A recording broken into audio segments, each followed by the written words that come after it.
அனைவருக்கும் வணக்கம். நான் ஜோதிடர் தமிழரசன் பேசுகிறேன். இந்த சேனல் ஃபஸ்ட் டைம் பார்க்குறவங்களா இருந்தீங்கன்னா சப்ஸ்கிரைப் பண்ணிக்கோங்க, பெல் பட்டனை கிளிக் பண்ணிக்கோங்க, ஆளுங்கிற ஆப்ஷன் இருக்கும், அதையும் சூஸ் பண்ணிக்கோங்க.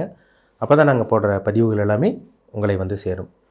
இன்றைக்கி நம்ம இந்த பதிவில் பார்க்க போகிற தலைப்பு நட்சத்திர பலன்கள். நட்சத்திர பலன்கள் பற்றி தான் நம்ம இந்த பதிவில் டீட்டெயிலாக தெளிவாக பார்க்க போகிறோம். அந்த வரிசையில் திருவாதிரை நட்சத்திரத்தை பற்றி பார்க்க போகிறோம். திருவாதிரை நட்சத்திரம்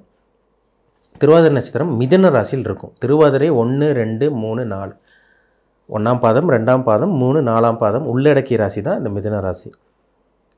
ஏன்னா ஒரு சில நட்சத்திரம் வந்து பார்த்திங்கன்னா 2 ராசிக்கு வரும்.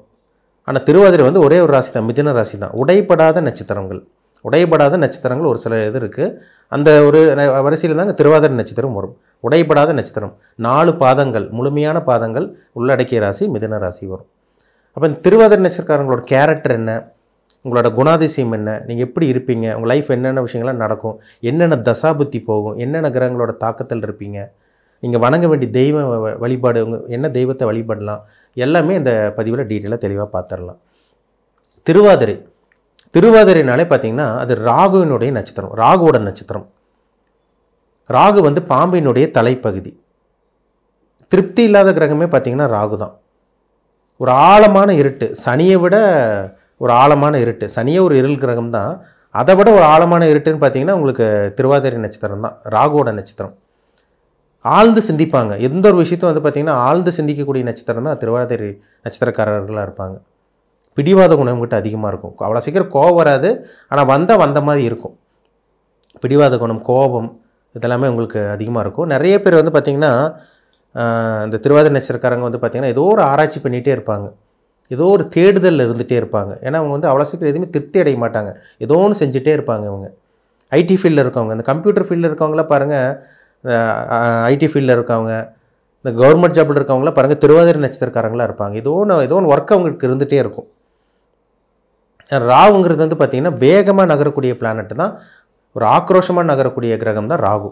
அப்போ அந்த நட்சத்திரத்தில் பிறந்தவங்களுக்கு கண்டிப்பாக அந்த ராகுவோட அந்த கேரக்டர் கண்டிப்பாக அவங்ககிட்ட நிச்சயமாக இருக்கும். ஆழ்ந்து சிந்திப்பாங்க, எந்த ஒரு விஷயமா இருந்தால் டக்குன்னு முடிக்கணும்னு நினைப்பாங்க. அதே மாதிரி வந்து பார்த்திங்கன்னா ஒரு விஷயத்தை அவ்வளோ சீக்கிரம் வந்து பார்த்திங்கன்னா தள்ளி போட மாட்டாங்க. இதுதான் இது டக்குன்னு முடிச்சிடணும், இந்த வேலையை முடிச்சிடணும், அவள் அதை பெண்டிங் வைக்கக்கூடாது, அந்த மாதிரி நினைக்கக்கூடிய நட்சத்திரக்காரர்கள் தான் திருவாதிரை நட்சத்திரக்காரங்க. ராகுனுடைய நட்சத்திரங்க ஏதோ ஒன்று அவங்க வந்து பார்த்திங்கன்னா ஏதோ ஒரு விஷயத்தில் அவங்க வந்து ஈடுபட்டுகிட்டே இருப்பாங்க, வேலை செஞ்சுட்டே இருப்பாங்க. ஆனால் குழப்பவாதிகள் கூட. திருவாதிரை நட்சத்திரக்காரங்க பிறந்தவங்க பாருங்கள், என்ன தான் அவங்க திறமைசாலியாக இருந்தாலும், புத்திசாலியாக அறிவாளியாக இருந்தால் கூட அவங்க வந்து பார்த்திங்கன்னா ஒரு சில விஷயங்கள்லாம் மைண்ட் ஆசிலேஷன் மைண்ட் வந்துடுது. ஒரு சில இடத்துல குழப்பவாதின்னு சொல்லிடலாம். குழம்பி போவாங்க, ஸ்தம்பிச்சு நிற்பாங்க, ஐயோ இது பண்ணலாமா வேண்டாமா. ஒரு சில இடத்துல தடுமாற வைக்கும் இந்த திருவாதிரை நட்சத்திரக்காரங்களுக்கு, அதில் மாற்றமே கிடையாது. அவங்களுக்கு வந்து பிறக்கும் போது ராகு திசை முடிஞ்சு அடுத்து வந்து குரு திசை வரும். 2ஆவதாக நடக்கக்கூடிய குரு திசை 16 வருஷம் நடக்கும். 3ஆவதாக வரக்கூடிய சனி திசை 19 வருஷம் நடக்கும். 4ஆவதாக வரக்கூடிய புதன் திசை 17 வருஷம் திசை நடக்கும். அப்புறம் கேது திசை 7 வருஷம், சுக்கிர திசை 20 வருஷம். அப்படியே அவங்க வாழ்க்கை இப்படி தான் போகும், இப்படி தான் அவங்க லைஃப் போகும். எந்த ஒரு மனுஷனாக இருந்தாலும் திருவாதிரை நட்சத்திரத்தில் பிறந்தா இதை கடந்து தாங்க போக முடியும். அந்த கிரகத்தோட தாக்குதலை கண்டிப்பாக இருந்தே ஆகணும். அப்போ பிறக்கும் போது ராகு திசை.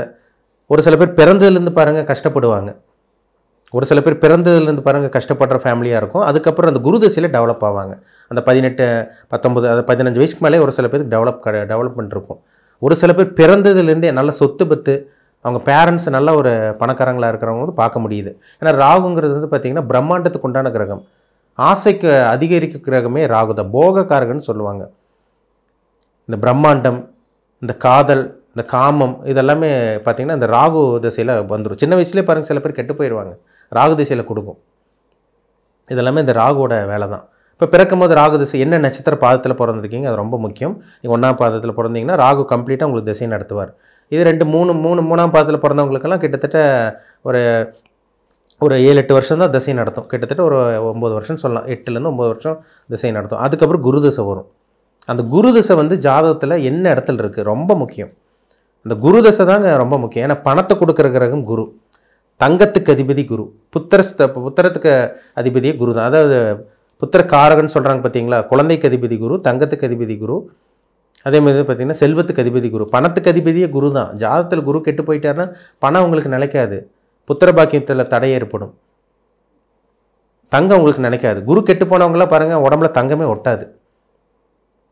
குரு அஸ்தமனமாயோ இல்லை நீச்சமாயோ கெட்டு போய் சனியோடையோ ராகுடையோ சேர்ந்துட்டாருன்னா அவங்க உடம்புல தங்கமே ஒட்டாதுங்க. பார்த்தோன்னே சொல்லிடலாம். உங்கள் ஜாதகத்தில் உங்களுக்கு கோல்டு செட் ஆகும் இல்லை வெள்ளி தான் செட் ஆகுமான்னு பார்த்தா சொல்லிடலாம். இதெல்லாம் இந்த குரு நல்லா இருக்கணுங்க. குரு நல்ல ஒரு இடத்துல இருந்தால், இப்போ நீங்கள் பார்த்தீங்கன்னா குரு எந்த இடத்துல லக்னக்காரங்களுக்கு நல்லது பண்ணுவார், நீங்கள் மிதுன ராசின்னு தெரிஞ்சிருச்சு.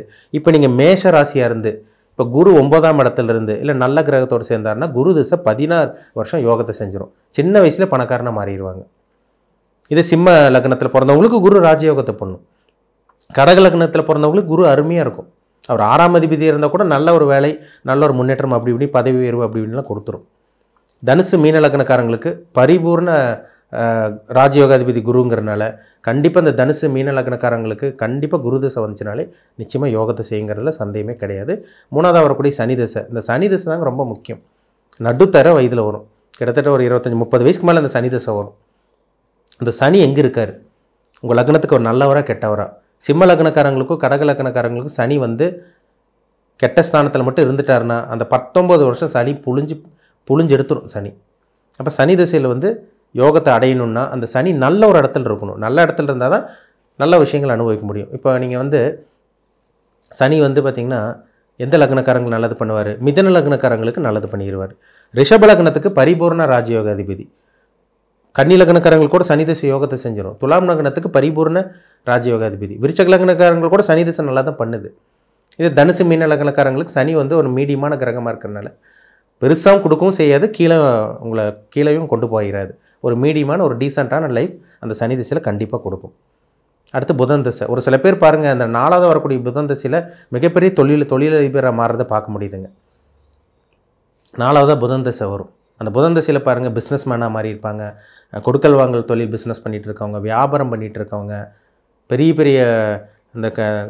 பெரிய தொழில் பிஸ்னஸ் பண்ணிகிட்டு இருக்காங்க பார்த்தீங்களா, அவங்களுக்கெல்லாம் அந்த புதன் திசை நடக்கும். 4ஆவது நடக்கக்கூடிய புதன் திசை நடக்கும். ஆனால் அந்த புதன் கெடாமல் இருக்கணும். சனியோட சேர்ந்துட்டாலோ இல்லை செவ்வாயோட சேர்ந்துட்டாலோ ராகோட சேர்ந்துட்டாலோ புதன் கம்ப்ளீட்டாக கெட்டுருவார். 17 வருஷம் நீங்கள் பிஸ்னஸ் பண்ணாலும் கூட மிகப்பெரிய கடங்காரனா கொண்டு போய் இந்த புதன் தள்ள வச்சிரும். அப்போ புதன் எந்த இடத்துல இருக்கார், நல்ல ஒரு இடத்துல இருந்தால் சிறப்பான பலனை கொடுத்துரும். அப்போ இந்த மாதிரி தாங்க கிரகங்கள் நம்மளை கொண்டு போகும். இந்த மாதிரி தான் அவங்க லைஃப் போகும். திருவாதிரை நட்சத்திரக்காரங்களோட வாழ்க்கை இப்படி தான் போகும். வணங்க வேண்டிய தெய்வம் என்னன்னு கேட்குறாங்க. திருவாதிரை நட்சத்திரக்காரங்க வணங்க வேண்டிய தெய்வம் என்னன்னு கேட்குறாங்க. ராகு. திருவாதிரை நட்சத்திரத்துக்கு பார்த்திங்கன்னா அதிதேவதை பார்த்திங்கன்னா ராகு பகவான். அதாவது திருவாதிரை நட்சத்திரம் ராகுவோட நட்சத்திரம் தான். ராகு கூட பார்த்திங்கன்னா என்ன தெய்வம் வழிபடலான்னு கேட்டிங்கன்னா நீங்கள் துர்க்கையம்மன் வழிபாடு, வெள்ளிக்கிழமை துர்க்கையம்மன் வழிபாடு பண்ணுறது நல்லது. பெண் தெய்வ வழிபாடே உங்களுக்கு சிறப்பான பலனை கொடுத்துருங்க. நாகர் வழிபாடு இதெல்லாம் பண்ணுறது ரொம்ப நல்லது.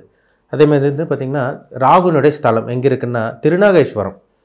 திருநாகேஸ்வரம் எங்கே இருக்குது உங்களுக்கு பார்த்திங்கன்னா கும்பகோணத்துட்டு இருக்குது. வருஷத்துக்கு ஒரு தடவை திருநாகேஸ்வரம் போய் வழிபடுறது உங்களுக்கு சிறப்பான பலனை கொடுக்கும். பொதுவாகவே திருவாதிரை நட்சத்திரக்காரங்க அந்த பாம்பு அடிக்கிறது, அந்த விஷ ஜந்துக்கள் எல்லாம் அடிக்கிறதெல்லாம் பண்ணவே கூடாது. நீங்கள் அந்த மாதிரி ஏதோ இருந்துச்சுன்னா நீங்கள் நாகர் வழிபாடு, அந்த மாதிரி ஏதோ ஜாதகத்தில் ஏதோ தோஷங்கள் அந்த மாதிரி இருந்துச்சுன்னா நீங்கள் பார்த்திங்கன்னா திருநாகேஸ்வரம் வருஷத்துக்கு ஒரு தடவை போகிறது நல்லது. அதே மாதிரி காளகஸ்தி திருப்பதி பக்கத்தில் இருக்குது. காளகஸ்திக்கு போய் நீங்கள் வருஷத்துக்கு ஒரு தடவை வழிபடுறதும் சிறப்பான பலனை கொடுக்கும்.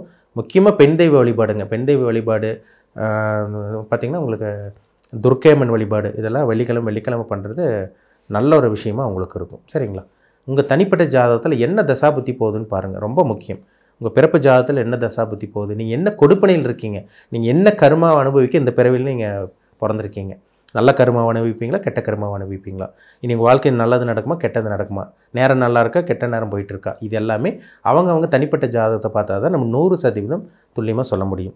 உங்கள் பிறப்பு ஜாதகம், தனிப்பட்ட ஜாதகம், பர்சனல் ஹாரோஸ்கோப் பார்க்கணுன்னு விருப்பப்பட்டிங்கன்னா கீழே இருக்க வாட்ஸ்அப் நம்பருக்கு உங்கள் ஜாதகத்தை அனுப்பிச்சுடுங்க.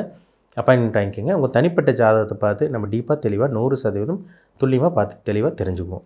மீண்டும் அடுத்த பதிவில் சந்திக்கும் வரை உங்களிடமிருந்து விடைபெறுவது உங்கள் ஜோதிடர் தமிழரசன்.